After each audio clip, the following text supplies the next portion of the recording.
Hi, I'm Yanni from Bamboo Land. I'm here today to talk about this plant behind me. It's the Alpinia zerumbet, or the green shell ginger.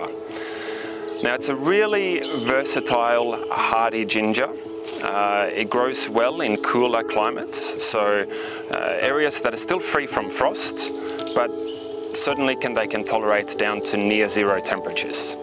So with the cold tolerance of this ginger, it's often it's a useful plant as a heliconia alternative for climates where heliconias are considered to be too tropical and not suitable for the cold. That's when this plant behind me has its purpose. Now it has the long strappy leaves that you do with the heliconias, but the waxy, thick, fleshy leaf of this plant gives it a certain hardiness, both for sun, for cold, and for drought. And for all those things combined, it makes it a really useful plant in tropical gardens in cooler climates. So well suited to the coastal fringes of Sydney, even warm parts of Melbourne, as long as those areas are frost-free. So it's known as the green shell ginger. The green is actually differentiating it from the variegated shell ginger, also a common ornamental plant in the ginger family. The green obviously referring just to the plain green leaf, and the shell part of the name referring to these real pearly, glossy, gorgeous looking hanging flowers, giving it the shell ginger part of the name. So these flowers here, this is one that's just sort of come out of its sort of opening leaf. After they fully unfurl, the actual flower has this wonderful yellow throat inside.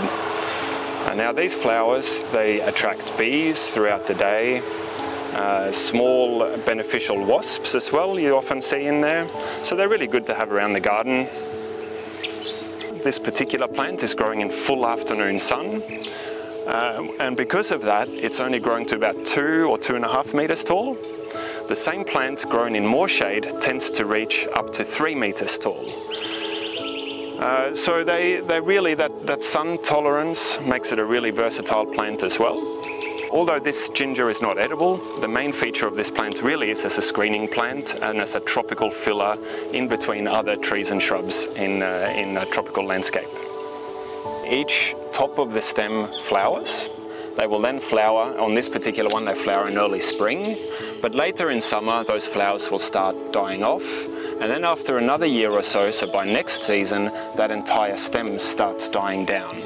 And that is where you should thin them out a little bit. The Alpinias have quite a woody stem, so it's best pruned with a pair of secateurs or a little pruning saw. And really you want to direct that pruning to some of the old spent flower stems within the clumps, leaving all the nice new flowering growth behind. So on this particular one, it's actually looking pretty good, but if we have a look a little bit deeper inside the clump, there is some of the older stems in here, which you can see by the sort of the yellowing leaves and ratty edges. So really just with a pair of secateurs, getting in towards the center of the clumps and cutting them really as low as practical. There's a couple here that have been cut before.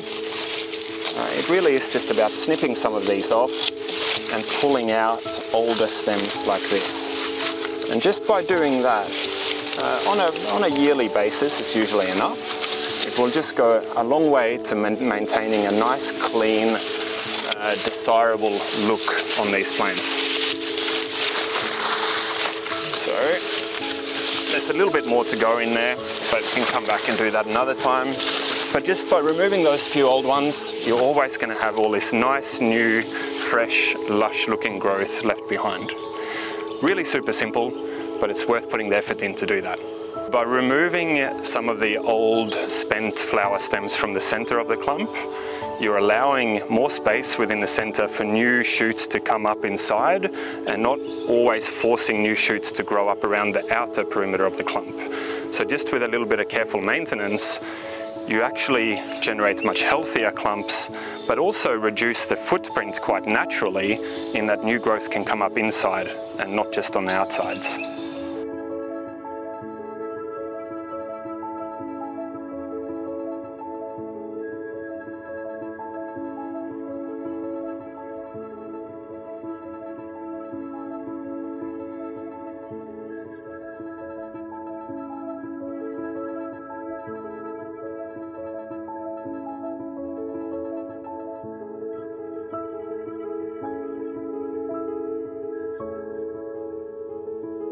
So here is another clump of the same Alpinia zerumbet, but here it's grown in a bit more shade. It's got big trees overhead of us, so it really only gets a little bit of filtered light throughout the day.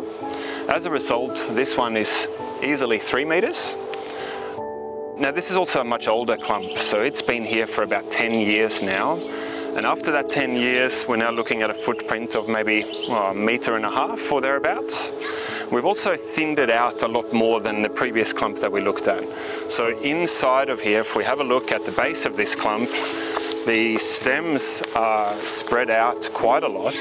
And that really is just because we've chosen to have this look on this clump. So we've cut out a lot more than we have on some of these other plants. That makes it sort of look much more sparse and open.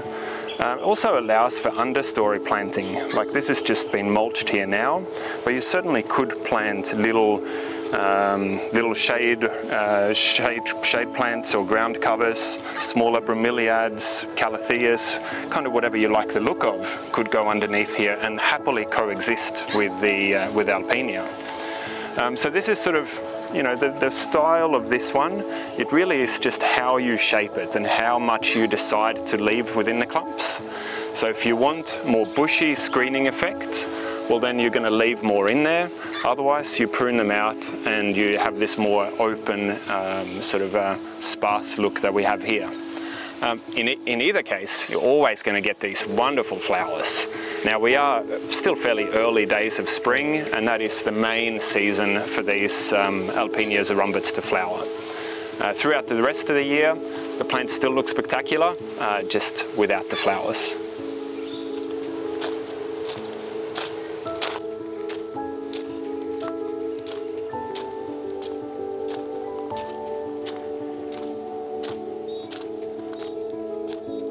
We're here in our Alpinia shade house where we grow these plants.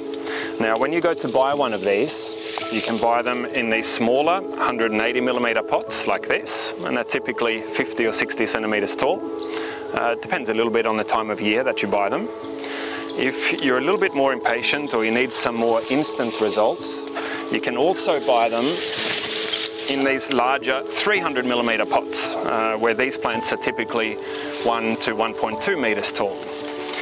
Now, if you are thinking about planting these in the garden and you're planting them as a screen, then generally, if you want the clumps to join together within a 2 or 3 year time frame, you would typically plant them about 1 meter apart.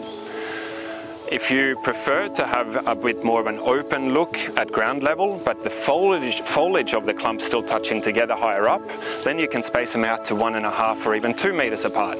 And by doing that, you could understory plant with other tropicals, ground covers, some color if that's what you want. So anywhere between 1 to 2 meter spacing is ideal for these plants. So remember, we've got them here in the 180mm pots, the 300mm pots, and we do a bigger size again, which typically our 400mm pots are about 1.5 meters tall. So depending on where you are in Australia, we can get them delivered to you one way or another. So I hope you found this useful. For any more information, have a look at our website or simply give us a call.